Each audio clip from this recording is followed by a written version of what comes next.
दोस्तों, जिंदगी एक बैटलफील्ड है और हर बैटलफील्ड में जीतने के लिए एक स्ट्रैटेजी की जरूरत होती है। सिर्फ टैलेंट और मेहनत काफी नौसी नहीं, आपको समझना होगा कि पावर का खेल कैसे खेला जाता है। रॉबर्ट ग्रीन की किताब द 48 लॉज ऑफ पावर एक ऐसे रोड मैप की तरह है जो आपको दुनिया के पावर स्ट्रक्चर में नेविगेट करना सिखाती है। आज के एपिसोड में हम इस किताब के पहले 5 लॉज को समझेंगे, उन कहानियों के जरिए जो आपको अंदर तक हिला देंगी। तो चलिए शुरू करते हैं ये सफर। Law 1, never outshine the master. अपने मास्टर को कभी अपने से छोटा महसूस मत करवाइए, वरना आपका जुगनू बनने से पहले ही आपका उजाला छीन लिया जाएगा।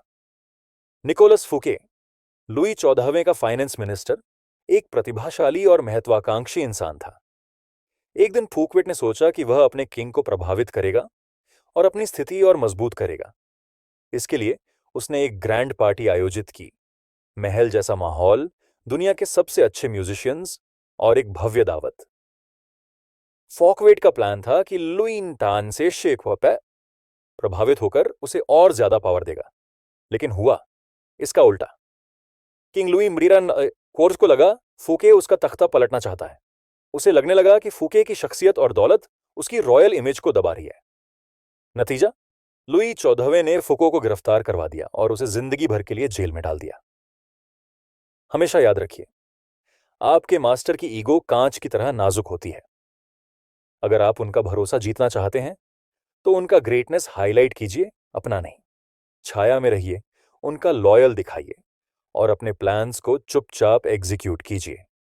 Law 2, never put too much trust in friends, learn how to use enemies.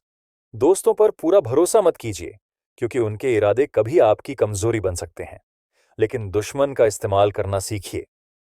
बिज़ांटीन empire का एम्परर माइकल दस अपने दोस्त बसिलियस पर सबसे ज्यादा भरोसा करता था।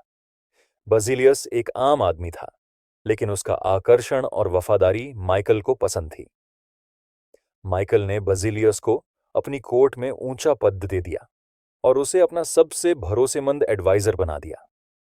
कुछ साल बाद जब बसिलियस के पास ज्यादा पावर आई, तो उसने माइकल तीसरे का कत्ल कर दिया और खुद एम्परर बन गया। माइकल के लिए यह एक विश्वासघात था, लेकिन बसिलियस के लिए यह एक सोची समझी चाल थी। दोस्तों के साथ कभी भी ब्लाइंड ट्रस्ट मत कीजिए। दोस्त आपकी कमजोरियों को जानते हैं और कभी कभी उनका दुरुपयोग करते हैं। दुश्मन इसके विपरीत प्रिडिक्टेबल होते हैं। आप उन्हें अपने फायदे के लिए इस्तेमाल कर सकते हैं। आपके दुश्मन कभी आपके सबसे बड़े साथी बन सकते हैं, अगर आप उन्हें संभालना सीख लें। Law 3, conceal your intentions. अपने असली प्लान्स को कभी प्रकट मत कीजिए। जो लोग आपके मुखौटे को देख रहे हैं, उन्हें कभी आपकी असली स्ट्रैटेजी का पता नहीं चलना चाहिए। स्पेन के एक ड्यूक का अपने प्रतिद्वंदी लॉर्ड से पूरा पावर स्ट्रक्चर छीनने का प्लान था, लेकिन उसने अपने इरादे पूरी तरह छुपाए। पहले उसने प्रतिद्वंदी लॉर्ड के साथ दोस्ती की, उसका भरोसा जीता और उसका साथी बन गया। धीरे धीरे उसने उसके समर्थकों को अपनी तरफ करना शुरू कर दिया। राइवल लॉर्ड को लगा कि ड्यूक उसका सबसे भरोसेमंद दोस्त है, लेकिन जब समय आया, ड्यूक ने अपने प्लान्स को उजागर किया और प्रतिद्वंदी का पूरा साम्राज्य अपने कब्जे में ले लिया।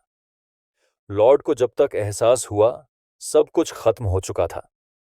अगर आप अपनी असली इंटेंशंस को छुपाकर रखते हैं, तो आपको अपने दुश्मन से एक साइकोलॉजिकल एडवांटेज मिलता है। भ्रमित कीजिए, गुमराह कीजिए और अपना असली खेल सिर्फ तब दिखाइए जब वार करने का समय हो।